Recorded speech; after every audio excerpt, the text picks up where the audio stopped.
El doctor Pablo Acero es psicólogo, es doctor en psicología por la Universidad Nacional de Córdoba, Argentina. Tiene formación en trauma y resiliencia de la Universidad Hebrea de Jerusalén. Es tanatólogo del Instituto ISTEPA de Puerto Rico. Es docente de las facultades de psicología de la Universidad del Bosque en Bogotá y de la Universidad Católica de Pereira.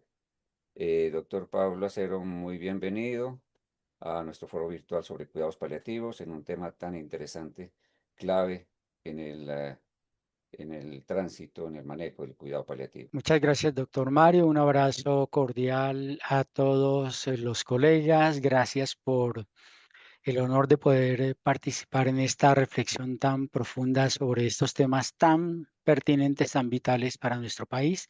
Gracias por la invitación. Voy a tener el honor de compartir con ustedes esta reflexión sobre duelo y resiliencia. Dice Ernesto Sábato que el ser humano sabe hacer de los obstáculos nuevos caminos porque a la vida le basta el espacio de una grieta para renacer. Cuando hablamos de duelo y hablamos de resiliencia, estamos hablando, o sea, podríamos decir que estamos hablando de términos similares, de conceptos muy cercanos el uno al otro, porque de verdad el duelo implica que el ser humano reconozca, despierte, estimule elementos que le llevan a crecer inevitablemente. Obviamente que eso lo sabemos nosotros desde la distancia y que no es algo que se plantee inmediatamente, que sería indigno y respetuosamente a una persona que está en duelo, pero tiene que estar en el horizonte de quienes intervenimos acompañando a una persona que está viviendo un momento de duelo. El término resiliencia existió hace mucho tiempo, proviene del latín resilio y surge por allá, a final del siglo XVIII, en la metalurgia, entendido como la capacidad de ciertos metales de volver a su forma original luego de sufrir un cambio.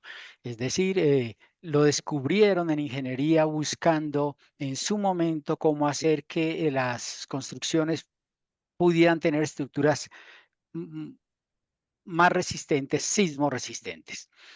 Luego, posteriormente, ya, digámoslo así, años 30, 40 del siglo pasado, el campo de la medicina, sobre todo la osteología, lo trajo para sí al hacer unas interesantes observaciones respecto de qué pasaba con un hueso que sanaba adecuadamente. Y se encontró que si un hueso fracturado o roto completamente se sometía al proceso adecuado de curación, ese hueso por donde curaba el hueso, que había estado previamente fracturado, eh, esa parte quedaba más sólida, más fuerte que el resto de hueso.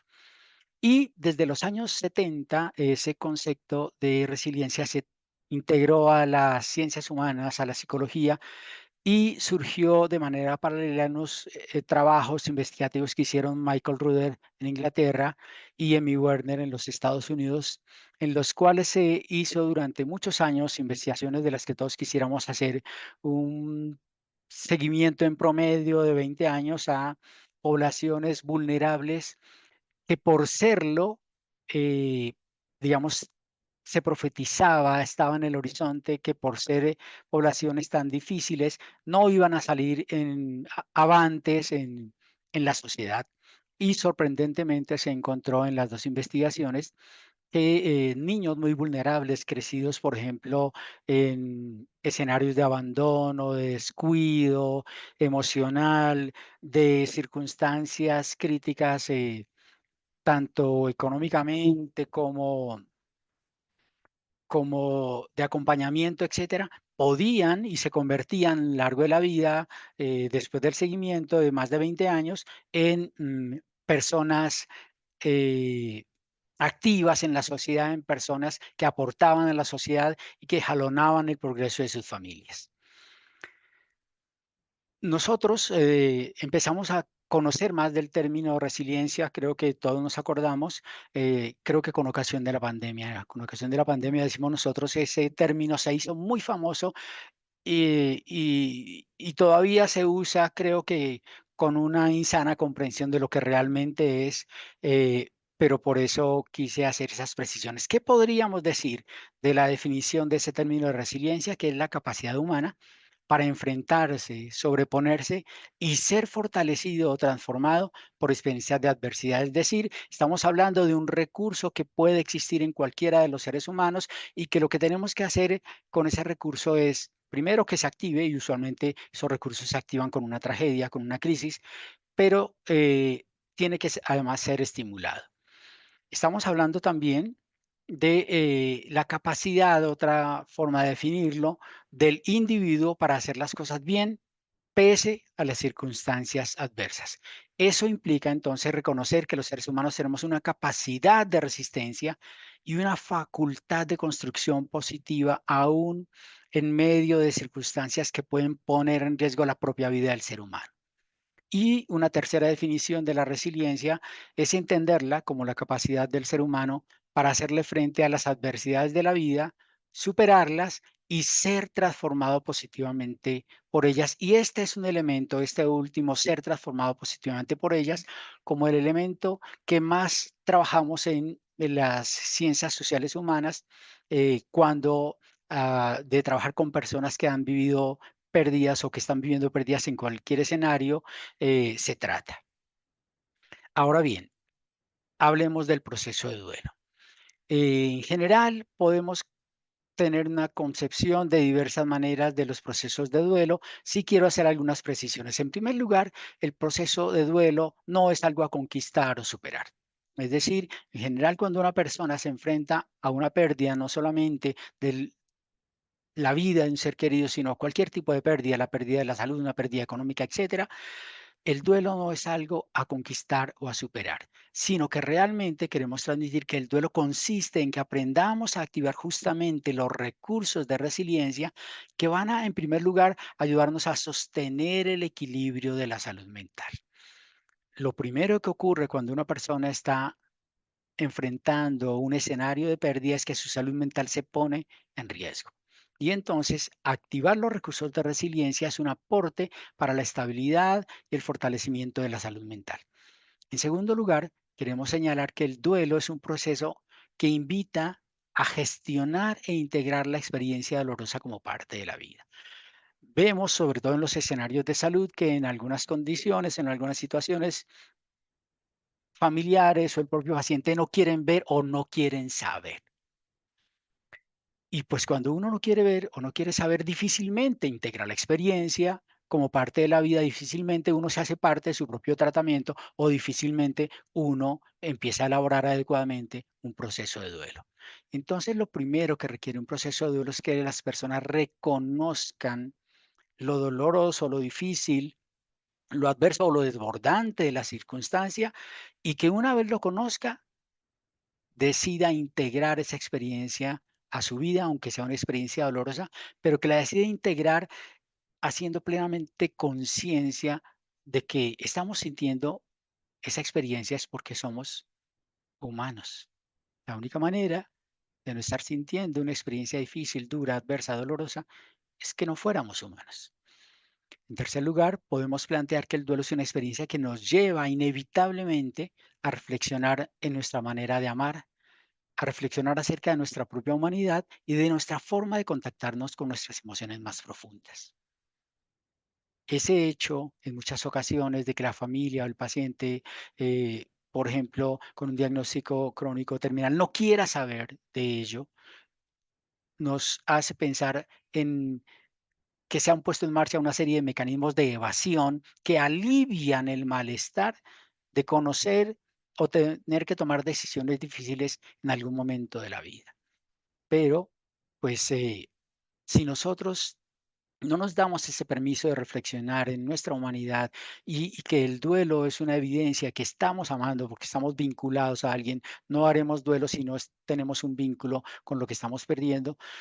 Si no nos permitimos esa conciencia, pues difícilmente vamos a poder activar los recursos de resiliencia. Y finalmente, en esta reflexión sobre el duelo, decimos que el duelo es la manera de aprender a dar un nuevo lugar a nuestros seres queridos en la existencia que nos queda ya en este último momento, hablando de el duelo como consecuencia de la muerte de un ser querido. ¿Qué significa el duelo? Que yo aprenda a darle un nuevo lugar en mi vida, en mi existencia.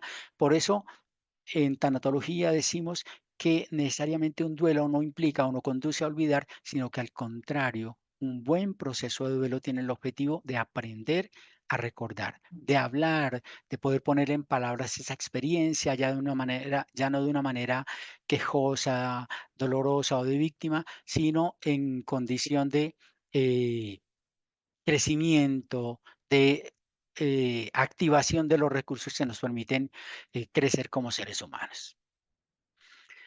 Cuando hablamos de duelo, tenemos que recordar, inevitablemente esta mañana en una parte del foro alguien lo señalaba, a Elizabeth Kubler-Ross, quien justamente en un escenario hospitalario que ahorita comprenderíamos perfectamente que era un escenario de cuidados paliativos, nos aportó ese conocimiento acerca de las etapas por las cuales podría transcurrir una persona enfrentada a la pérdida de su salud.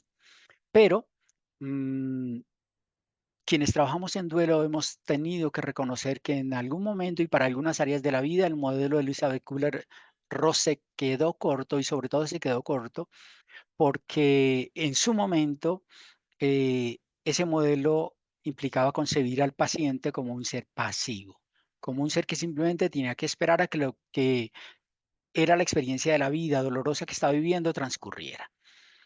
Afortunadamente, por allá por los años 90 surge William Worden, quien con base en más de 20 años de investigaciones planteó que el trabajo que teníamos que hacer desde el acompañamiento en duelo era en primer lugar considerar al propio doliente, al propio paciente, a la familia, como sujetos activos de ese proceso de duelo.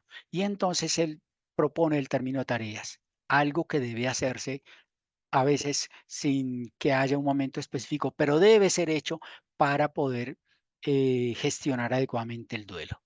Y desde ese modelo de Warden tuvimos la posibilidad, empecé a trabajarlo desde el año 2000 y por ahí en el año 2004 propusimos un modelo de acompañamiento en duelo que denominamos experiencia crisálida, haciendo eco de la metáfora que sucede entre la oruga que o que está arrastrándose por la vida y luego de vivir un momento de cambio, de transformación profundo allá al interior de la crisálida, se convierte en mariposa. Creemos que los seres humanos tenemos la posibilidad de hacer pasar por nuestras vidas esa metáfora.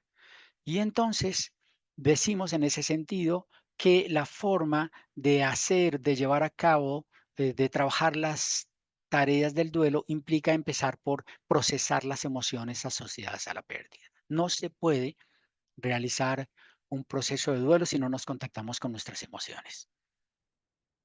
Por lo cual, de entrada estamos diciendo que no puede hacer proceso de duelo una persona que se queda en negación, que está francamente en una fase de shock o que simplemente ha decidido cognitivamente alejarse, desvincularse de aquel fenómeno cercano al dolor que está viviendo. Asumir un proceso de duelo implica reconocer que el dolor y el sufrimiento son parte de la vida, pero que el dolor puede conducir a un evento en el que no sea un sufrimiento inevitable.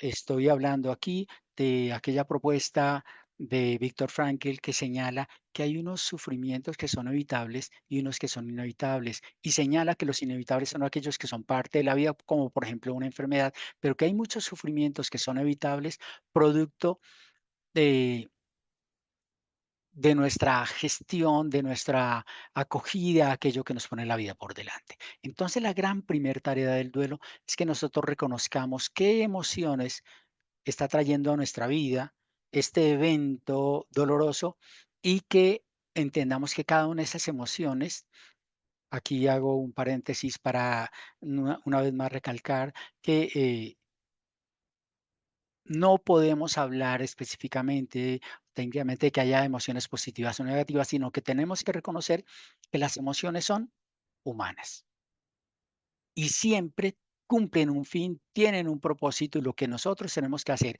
justamente al permitirnos hacer conciencia de esas emociones es ponernos, alinearnos con lo que ellas nos quieren dejar ver, enseñar, etcétera.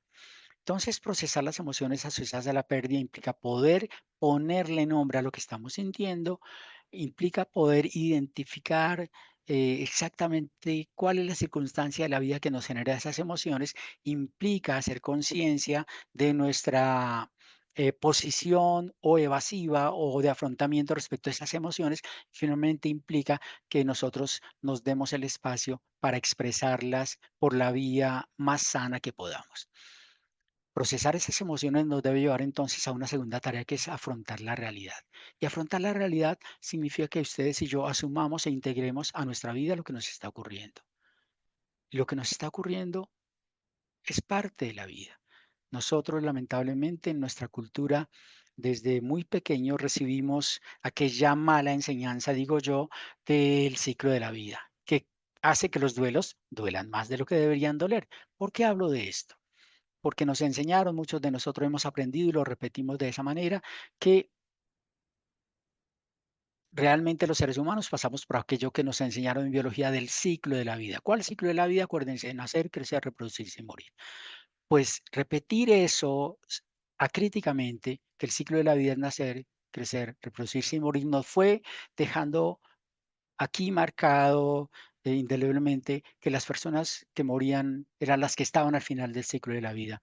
Y pues hoy lo hemos oído ya con la experiencia de varios de las personas que me antecedieron. Yo lo he vivido en diversas circunstancias, eh, reconociendo que hay seres humanos que pueden incluso morir antes de nacer. La muerte llega en cualquier momento, está ahí a las puertas de cualquiera de nosotros. Entonces, afrontar la realidad implica reconocer que en cualquier momento ustedes y yo podemos no estar. Tenemos que asumir e integrar esa conciencia porque eso nos ayudará a vivir la vida de una manera diferente. El pensar que la muerte solo llegará tras una larga enfermedad o en determinadas circunstancias allá al final es no ver la vida como la debemos ver. Y para poder gestionar adecuadamente un duelo, tenemos que aprender a volver el dolor palabras, a hablar de aquello que nos incomoda, tener lo que llamamos y reconocemos en tanatología como conversaciones difíciles. Cuando tenemos un diagnóstico, tenemos que emprender conversaciones difíciles y ustedes harán conciencia que hay muchas personas que llegan a hacer la visita a sus pacientes y que se paran ahí muy pitinos, decimos nosotros, pero que no les sale palabras porque usualmente una conversación con una persona en transcurso del final de la vida será usualmente o nos llevará a una conversación difícil. Pero el duelo, si nosotros llevamos a cabo, si gestionamos esas conversaciones difíciles, va a ser gestionado de mejor manera. Y finalmente, diría que una gran tarea que nos invita a hacer el duelo es a orientar la energía emocional, es decir, a dónde me enfoco cuando yo estoy en duelo. Y hay dos vertientes que se proponen en la investigación, es hay personas que se quedan orientadas a la pérdida, es decir, siempre mirando hacia atrás, pero el duelo nos reta a que si estamos viviendo una circunstancia difícil, aprendamos a orientarnos hacia la restauración. Ya nos ha ocurrido esto, ahora esto que nos ocurrió, ¿de qué manera podría transformar mi forma de ver la vida, mi forma de ver el mundo, mi forma de ver los valores, mi forma de concebirme a mí mismo y a mi familia o a los demás como seres humanos? Entonces, realmente, si nosotros activamos recursos de duelo, de resiliencia, de crecimiento postraumático, nos permitimos entonces reconocer que aunque el dolor o gran parte del dolor humano es inevitable, lo que sí podemos ver es que el dolor no necesariamente pues nos lleva a la destrucción, a la desolación, sino que podemos dirigir nuestros esfuerzos a que a través de ese dolor o gracias, miren esa palabra, al dolor podemos cambiar todo lo posible, es decir, asumimos que el dolor nos lleva a retos de cambio que nos lleven a mejorar como seres humanos, a mejorar procedimientos, a sobreponernos a aquello que nos está ocurriendo. Me encanta siempre compartir esta foto que ustedes tienen a la derecha.